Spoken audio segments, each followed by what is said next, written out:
n'est pas adopté. Mais il y a maintenant une augmentation des taxes au niveau de l'OFIDA. Les gens payent énormément le prix de la douane.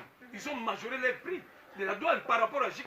Parce que même le président de la République, ou bien le premier ministre, même les ministres qui battent ça, ils pouvaient nous dire que l'argent, c'est lui qui gérait cet argent, on a réalisé tel montant. Comment expliquer? Moi, je charge les unités de 20 000 francs, on récupère le tout. Celui-là qui charge les unités de 1000 francs, on récupère le tout. Mais si on pouvait faire que chacun de nous puisse payer ne fût-ce que $1 par mois, ça n'est pas pesé. Ça allait être clair parce que nous avons besoin de réaliser des recettes.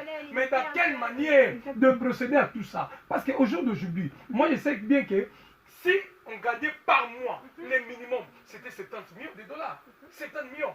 Vous avez suivi, mais c'est qui passe ça? Quand il disait que non, l'argent là, ça nous servait à la gratuité des scolarités. C'est une confusion. Non, mais ça c'est une façon de parler. Mais c'est danger. Non, c'était une mais c'est danger. C'était une façon de parler. Non, mais c'est danger.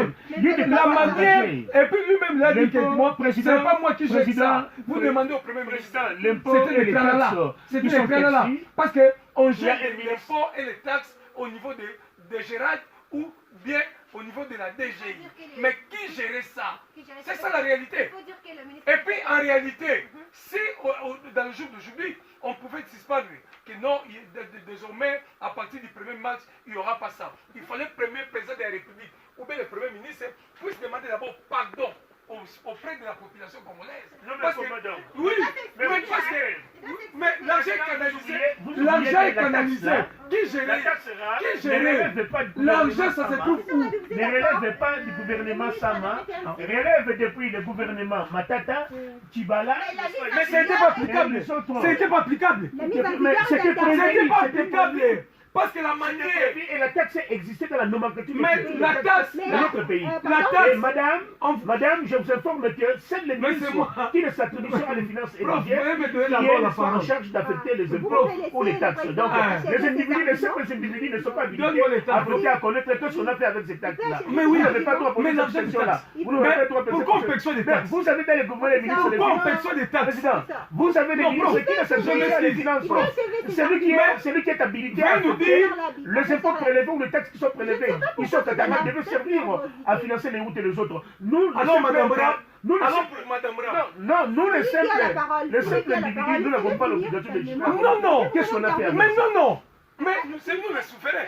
C'est nous les souverains. C'est grâce à nous que M. Chilombo est là. C'est grâce à nous que M. Sama est là. Et c'est grâce à vous que les voleurs aussi étaient là. Non, donne-moi les voleurs. Nous sommes des souverains primaires.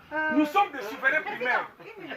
Je crois que vous êtes d'accord avec ce qu'il a dit, le président et le ministre de PTN qui doit présenter cette explication. Non, pas le ministre, il a dit que non, il était innocent. C'est au président de la République, ou bien au niveau du gouvernement, le président de quoi? Le premier ministre, pour nous dire que non, on s'excuse. Parce qu'aujourd'hui, dans le jour d'aujourd'hui, il y a beaucoup de gens, ils ont perdu leur emploi. Pour dire que Ritz, pourquoi hier tu n'étais pas au boulot? Tu as changé les unités pour s'excuser. Soit mais quand tu viens demain, ou bien le lendemain, on te dit, on te chasse, parce que tu étais absente. Tu perds l'emploi. Il y a beaucoup de gens qui ont perdu leur vie. Il y a eu plusieurs retombées. Beaucoup de retombées, maman. On ne peut pas accepter pour dire que.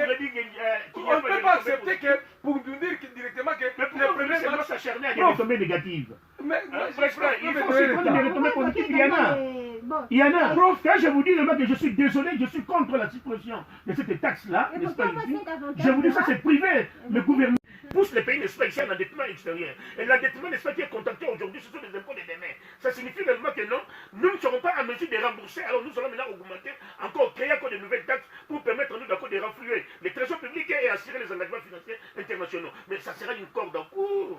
Maman, ça sera quoi? Ça sera. Mais vous avez qui gérer ça?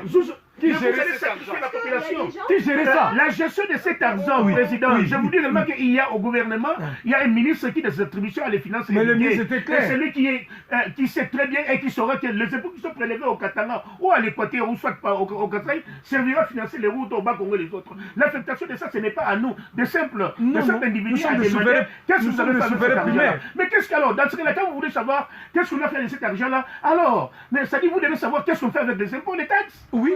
Alors, mobiliser, sensibiliser la population de comprendre qu'il faut payer des taxes. Nous entrons ici dans une analyse nouvelle.